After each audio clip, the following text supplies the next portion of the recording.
السلام علیکم دوستوں پچھلے ایپیسوڈ میں ہم نے دیکھا تھا کہ الجی خاتون کو مہندی سے پہلے مہندی لگا لی گئی تھی۔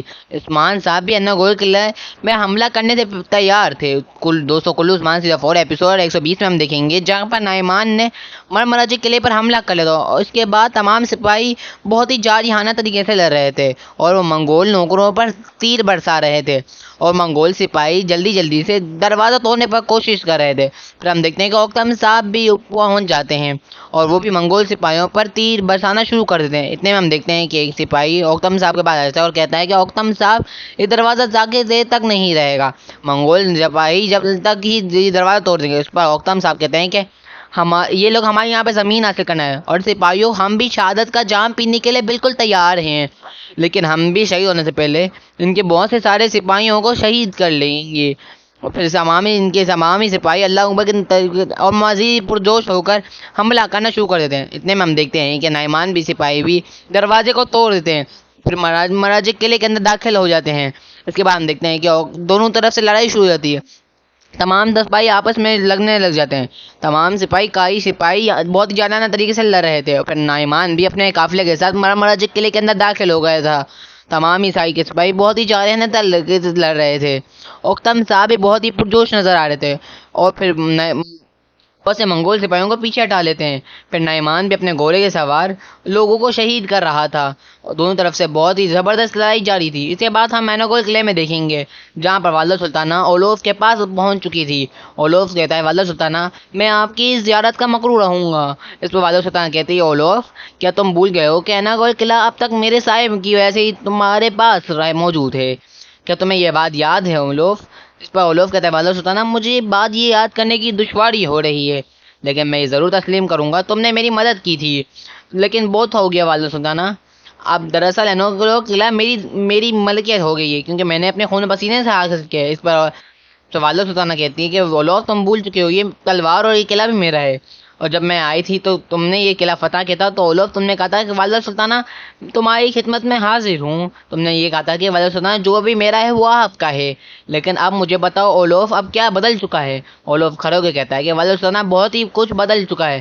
جب آپ لوگ گر گئے تھے تو اس وقت میں کھڑا ہو گیا، لیکن میں وہ نہیں کہوں گا جو آپ نے مجھ سے کہا ہے۔ اور وہ سلطانہ کہتی ہے کہ نائمان تمہارے ساتھ ہی کھڑا ہے، نہیں تمہیں اتنی طاقت دی ہوگی۔ اولوف کو کہتی ہے کہ اولوف نائمان تمہارے ساتھ اتحاد کر رہا ہے۔ اس پہ بائندہ کہتا ہے کہ اولوف تم ایک ہی قلعے کے مالک ہو اور تم ایک ضعیف شہنشاہ کے کمانڈر ہو، اور دوسری طرف عادل سلجوق کی والدہ سلطانہ کھڑی ہیں۔ اولوف تم تو صرف ایک نائمان کے لیے ایک پٹلی ہو، جب تمہارا کام ختم ہو جائے گا اس وقت تمہیں راستے سے ہٹا دے گا اولوف۔ پھر والدہ سلطانہ کہتی ہے اولوف میری حفاظت کے بغیر نائمان تمہیں ایک چھوٹا سا نوالا سمجھتا ہے۔ اس پر اولوف کہتا ہے کہ شہنشاہ اندرون کوس نے میری طرف ایک فوج بھیجی ہے والدہ سلطانہ، اور وہ فوج کچھ ہی دنوں میں یہاں تک پہنچ جائے گی۔ اس کے بعد ہم عثمان صاحب کو دیکھیں گے جو جنگ کے لیے بالکل تیار تھے اور اپنے سپاہیوں کا حوصلہ بڑھا رہے تھے۔ عثمان صاحب سپاہیوں کہتا ہے کہ سپاہیوں مینوگول قلعہ میرے بھائی تم لوگوں کی موت کا سبق بنا، اس زمین کو ترک صاحب نے حفاظت کی، اور ان زمینوں کو ہم نے حفاظت کو لویا جن کو ہم اپنا سمجھتے تھے۔ اگر ہم انتقام چاہتے تو یا زمین چاہتے ہم اس قلعے کو تیسری دفعہ حاصل کر لیتے، لیکن اب اس قلعے کو کسی چیز کو حاصل کرنے کا صحیح وقت ہوتا ہے، اور اینولوگ قلعے کو حاصل کرنے کا صحیح وقت آ چکا ہے۔ پھر عثمان صاحب اپنے سپاہیوں کہتے ہیں سپاہیوں جب بھی ترک صاحب بھی دروازہ کھول لیں گے سب سے پہلے آپ لوگ تیر اندازوں کو ماریں گے۔ عثمان صاحب کہتے ہیں کہ اندر یا باہر کے تمام سپاہیوں کو اپنے تحفظ کے بغیر نہیں چھوڑیں گے، اور جب سپاہی آگے بڑھیں گے تو خواتین بھی آگے بڑھیں گی، اور ہم پہلے آنے والے فوجوں کو آنے والے تیر سے مدد سے ماریں گے۔ سپاہی یہ نہیں جانے پائیں گے کہ یہ تیر کہاں سے آ رہی ہے، لیکن سپاہیوں آپ یہ بھی مت بھولنا کہ ہم امن مانگنے والوں پر رحم کریں گے، لیکن جو بھی ہمارے خلاف تلوار اٹھائے گا ہم اس پر جہنم کی آگ برسا دیں گے۔ اس کے بعد ہم مرمراجع قلعے میں دیکھیں گے جہاں پر نائمان نے مرمراجع قلعے پر حملہ کر دیا تھا۔ اوکتم صاحب اور ان کے تمام سپاہی بہت ہی جارحانہ طریقے سے لڑ رہے تھے، لیکن کیونکہ منگول سپاہی تعداد بہت ہی زیادہ تھی اس لیے منگول سپاہی کئی سپاہی پر باری پر رہے تھے، تقریباً تمام ہی سپاہیوں کو شہید کر لیتے ہیں۔ اس کے بعد اوکتم صاحب اور کو زخمی کر کے گھٹنوں پر لے آتے ہیں۔ تمام سپاہی اوکتم صاحب کی گردنوں پر تلواریں رکھتے ہیں۔ اوکتم صاحب میں تلواریں دیکھتے ہیں تو اوکتم سپاہی شہید ہو چکے تھے۔ اتنے میں نعمان بھی وہاں پر آ جاتا ہے اور کہتا ہے کہ تم نے اب کوئی بھی بچانے والا نہیں اوکتم۔ اس پر اوکتم صاحب بھی پوری طرف سے قابو کر لیتے ہیں۔ اس کے بعد ہم کو قلعے میں دیکھیں گے جہاں پر اسمیان سلطانہ اولوف کے پاس آئی ہوئی تھی۔ اسمیان سلطانہ اولوف کہتی ہیں اولوف تم ہوشیار ہو لیکن میں ذرا اس لیے پہنی ہوئی ہے۔ عثمان ایک پالا کتے کی طرح حملے کرنے والا ہے اور میں بھی نہیں جانتی کہ کب حملہ کس پہ کرے گا۔ اس پر اولوف شک میں پڑ جاتا ہے اور اولوف والد سلطانہ آپ کو جانتی ہیں۔ والد سلطان کہتے ہیں کہ میں تمہیں اس لیے سب بتایا کیونکہ تم نے یہ سب کیوں پہنی ہوئی ہے۔ انوگو قلعے میں محفوظ ہوں لیکن جب میں یہاں جا رہی ہوں گی تو مجھ پر بھی حملہ ہو سکتا ہے۔ اس پر اولوف بھی کہتا ہے کہ والد سلطانہ کیا آپ کو بھی لگتا ہے اس قلعے کی مالک آپ ہو؟ اس پر والد سلطانہ کہتے ہیں اگر اس قلعے کی میری حفاظت نہیں ہوگی تو نعمان عثمان اس کسی حملہ کر لے گا۔ لیکن اولوف کہتا ہے والد سلطانہ مجھ پر کوئی حملہ نہیں کر سکتا، اب میں ناقابل شکست ہو چکا ہوں، ایناگول قلعہ میرا ہی ہو چکا ہے اور باطنی فوج میرے بھائی کے ساتھ آ رہی ہے اور زمینوں میں بہت کچھ کھویا ہے والد سلطانہ، اور جو کچھ میں نے کھویا ہے اور جو کچھ میں نے حاصل کیا ہے وہ میں کسی کے ساتھ بانٹنے والا نہیں ہوں۔ اس پر والد سلطانہ کہتے ہیں اولوف میری بات مانگ لیتے تو تمہارے خلاف ایک چیز بھی نہیں بچے گی۔ اس پر اولوف کہتا ہے والد سلطانہ بس بہت ہو گیا، کیونکہ آپ نے ماضی میں میری مدد کی ہے اس لیے میں آپ کو بخش رہا ہوں، اب تم میرے لیے سے واپس جا سکتی ہو۔ اس پر والد سلطان کہتی ہے اور ٹھیک ہے اولوف، میں نے تم سے بات کی ہے اور میں نے تمہیں صرف خبردار کیا ہے، اور اگر تم نے میری استقبال نہیں کیا کم از کم میں جا رہی ہوں تو مجھے رخصت ہی کر تو سکتے ہو۔ تو صرف ہم عثمان صاحب کو دیکھیں گے جو اپنے سپاہیوں سے مخاطب ہو کے کہتے ہیں سپاہی پہلے کہا کہ سپاہیوں کفار پر حملہ کریں گی اور دروازہ جب کھول لیا جائے گا تو ہم بھی ان پر حملہ کر دیں گے۔ سپاہیوں آج موت کی کوئی تقسیم نہیں کرے گا اور آج ہماری جیت پر کوئی غم نہیں لے کر آئے گا۔ برہان کہتا ہے عثمان صاحب جب اسمیان سلطانہ بائندر قلعے کے اندر ہوں گے تو کیا ہماری قلعہ زیادہ ہو جائے گی؟ اس پر عثمان صاحب کہتا ہے برہان نہیں برہان، لیکن اب ان کے میں شامل ہونے کے علاوہ کوئی راستہ ہی نہیں، اب ہم سے بھی زیادہ اولوف کا بھی سر چاہتے ہیں اور وہ جانتے ہیں کہ اولوف کا سر قلم نہ ہوا تو ان کے لیے بہت ہی مصیبت بن جائے گی، اس لیے اب یہ مت بھولنا کہ ہم صرف نہ ہی قلعہ اور ان کے فتح کرنے حاصل کر رہے ہیں۔ عثمان صاحب کہتے ہیں کہ سپاہیوں غزہ مبارک ہو۔ عثمان صاحب اپنی تلوار نکالتے ہیں اللہ اکبر کے نعرے لگانے لگتے ہیں، تمام سپاہی بھی عثمان صاحب کے ساتھ اللہ اکبر کے نعرے لگانے لگتے ہیں۔ دوسری طرف خواتین کو دیکھیں گے جو قلعے کے نیچے خفیہ راستے ہوئے انوگو قلعے کی طرف جا رہی تھیں۔ خود تھراتے پھرتے ہوئے مولنگ خاتون کہتی ہے خواتین اب ہمیں آگے محتاط رہنا ہوگا۔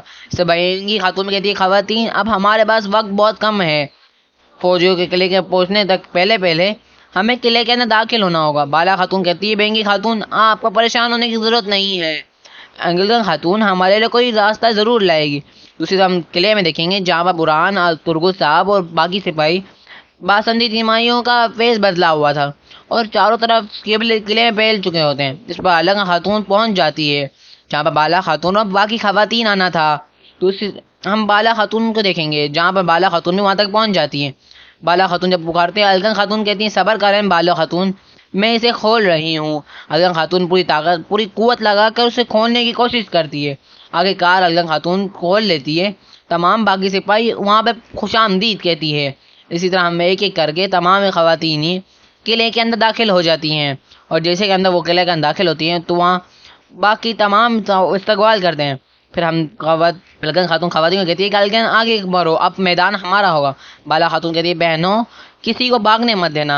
پھر کوتان اور لاجات اور آگے کا راستہ دکھاتے ہیں۔ اس کے بعد ہم قلعے کے صحن میں دیکھیں گے جہاں پر جر کوتاہی ترگس صاحب باقی باسندی سپاہیوں کے اندر پہنچ چکے تھے، وہ وہاں پر عثمان صاحب کے آنے کا ویٹ کر رہے تھے۔ وہاں پہ دوسری طرف عثمان صاحب اپنے سپاہیوں کے ساتھ تلواروں کے لیتے ہوئے قلعے کی طرف بڑھ رہے تھے۔ عثمان صاحب کو آتا ہوا دیکھ کر ایک سپاہی کہتا ہے سپاہیوں ترک آ رہے ہیں۔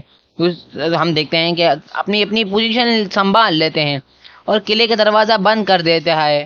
اتنی تمام کو حرکت کو دیکھ کر جر کوتاہی وہیں پر کھڑے ہو کے دیکھ رہے تھے۔ پھر ترک سپاہی آگے دیتے ہیں فرض کے لائق ہونے کا بن آ چکا ہے، وہ سپاہیوں پر حملہ کرنے لگتے ہیں۔ ہم دیکھتے ہیں کہ اولوف اور والد سلطانہ بھی وہاں پر آ جاتے ہیں۔ اولوف بھی اپنی تلوار نکال لیتا ہے، وہاں پہ سپاہیوں کہتا ہے سپاہیوں یہاں پر کیا ہو رہا ہے۔ اس کے بعد جر کوتاہی اور ترگس صاحب اپنے ظاہر کر لیتے ہیں تو ترگل صاحب اولوف سے کہتے ہیں اولوف تم سے میں نے کہا تھا کہ میں بہت جلدی یہاں پر آؤں گا. اولوف بھی اس پر کافی غصہ کرتا ہے اور والدہ سلطانہ بھی اپنا نیزہ پکڑ لڑائی کے لیے تیار ہو جاتی ہے. اس کے بعد ہم عثمان صاحب اور تمام سپاہی بھی اپنی اپنی تلواریں نکال لیتے ہیں. اس پر عثمان صاحب اولوف کو دیکھتی ہیں کہ اولوف میں نے تمہیں کہا تھا اگر تم میرا ساتھ نہیں دو گے تم ہار جاؤ گے. اس پر عثمان سلطانہ تمام سپاہی اولوف اور ان کے تمام سپاہی پر حملہ کر دیتے ہیں اور ایک لڑائی شروع ہو جاتی ہے. ترگل صاحب اپنے سپاہی جرقطائی بھی اپنے سپاہیوں کو ساتھ دیتے ہیں. تمام ہی ترگل سپاہی بہت ہی جارحانہ طریقے سے لڑ رہے تھے اور ساتھ ساتھ ہی بہت ہی تعینات نشانہ بنا رہے تھے اور ایک زبردست لڑائی آغاز ہو جاتا ہے. اس طرح یہ لڑائی کافی دیر تک چلتی رہتی ہے. اس کے بعد جرقطائی اپنا فرض پورا کرنے کے لیے دروازہ کھولنے کے لیے دروازے کی طرف بڑھنے لگتا ہے. جیسے ہی وہ دروازہ کامیاب ہو جاتا ہے اتنے میں باسندی سپاہی جرقطائی کو آ کر پکڑ لیتا ہے اور جرقطائی پر حملہ آور ہو جاتے ہیں. دروازہ کھلا ہوا تھا. عثمان صاحب اور باقی تیزی سے آگے بڑھ رہے تھے. قلعے میں تعینات اور باسندی سپاہیوں کو مار رہے تھے. قلعے کے اندر جب سپاہی باقی سے مصروف ہوتا ہے تو قلعے کا ایک سپاہی آ کر دروازہ بند کر دیتا ہے. اس طرح عثمان صاحب اور باقی سپاہی قلعے کے اندر داخل نہیں ہو پاتے اور جگہ پر پھنس جاتے ہیں. جبکہ قلعے تعینات تیر انداز مسلسل تیر برسانے لگتے ہیں.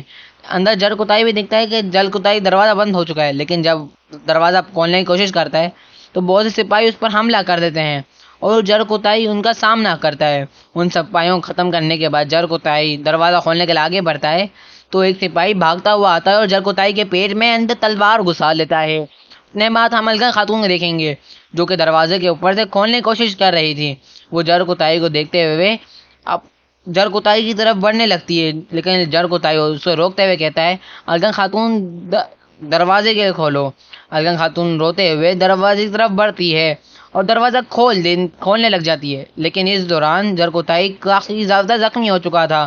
اس کے بعد قلعے کے بعد عثمان صاحب اور ان کی تمام سپاہی قلعے کے اوپر باریک مارے جا رہے تھے. تو عثمان کے صاحب اپنے سپاہیوں کہتے ہیں سپاہیوں اب ہمیں اپنے دروازہ توڑنا ہوگا.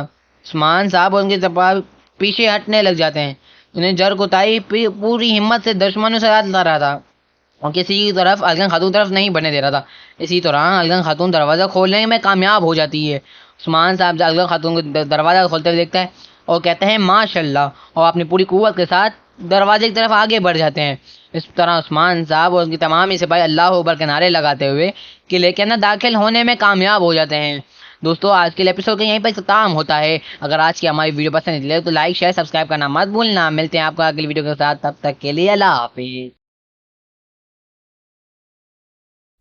السلام علیکم دوستوں. آج ہم کچھ حدیث کے بارے میں بات کرنے والے ہیں. نمبر 1 تکلیف یا مشکل کے وقت دعا مانگنا.